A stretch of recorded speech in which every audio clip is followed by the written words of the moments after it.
Hi there, welcome to Nonsense Whisky. My name's VinPF and today we're going to be covering another bourbon. It's been a couple of weeks since I've done some bourbon. I've been doing a lot of scotches, just done an Irish on Saturday. This is something that's really quite hard to get hold of now. It was hard to get hold of anyway. I've been lucky enough to try it a few times, and in fact I had to mooch this off a PR person at a tasting in the end just to get hold of it. But this is the Michter's 10-year-old single barrel bourbon. I've covered our Michters on the show before.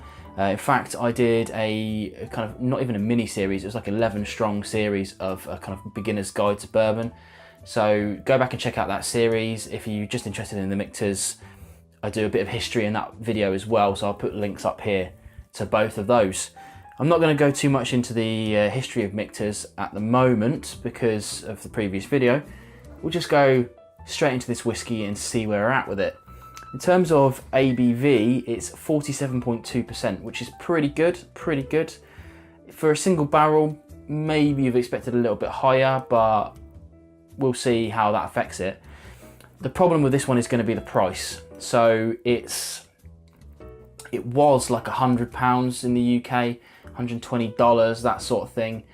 It's pretty much gone now. I can't get hold of this anymore in the UK. You might be able to get hold of this in America, but who knows? The prices is just going insane on the auction websites.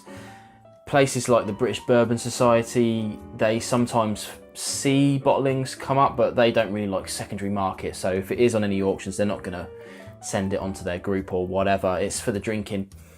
Thankfully, I was able to get a little bit of this, and let's have a nose and see where we're at with it.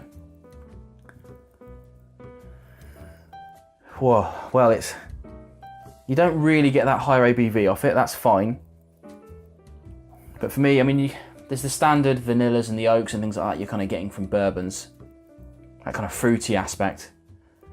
But for me, behind that, I'm getting these weird kind of back smells of cream soda and a bit of aniseed as well, which is probably pushing it for my no nonsense moniker, but it's what I smell. Is my nose getting better? What? I don't know.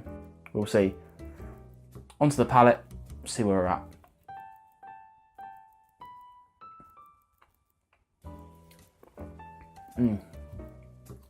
It's, for me personally, it's everything I love about a bourbon. It's fruity, it's got just a little kick of spice to it, probably a touch of rye in there. I don't know the mash bill, unfortunately, but on top of that, you know, the spices, the cinnamons, more of that aniseed, some cloves as well. It's got depth. It's got a real depth to it that you can sit and pick apart. It's really nice, relaxing whiskey, but it's also really great to challenge your senses too, I think.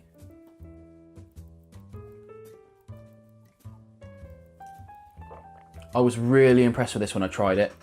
I'm so gutted how much expense it is. The only one of their range that I thought was ever better was the toasted rye that they put out, that is also sold out and also the same price as this when it first released.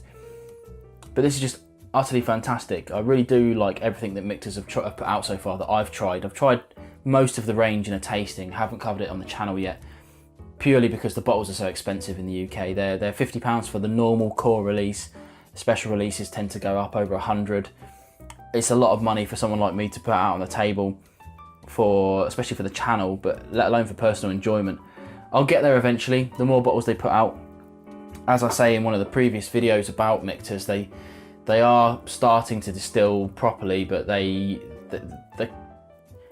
got a bit of a weird setup, and I'll encourage you to watch my previous video to go through that a little bit more.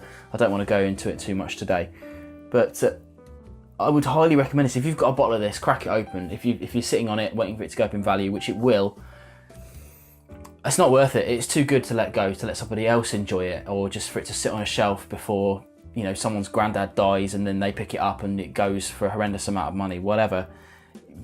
You're not going to get that money today. Why not enjoy the liquid? If it was pap, then fair enough, keep it, and it would just go up in price because of exclusivity. But they're going to release more stuff just like this, I think. Hopefully, we'll see. Love it. Thanks for watching this video. Don't forget to subscribe to the channel, and of course watch more videos just like this.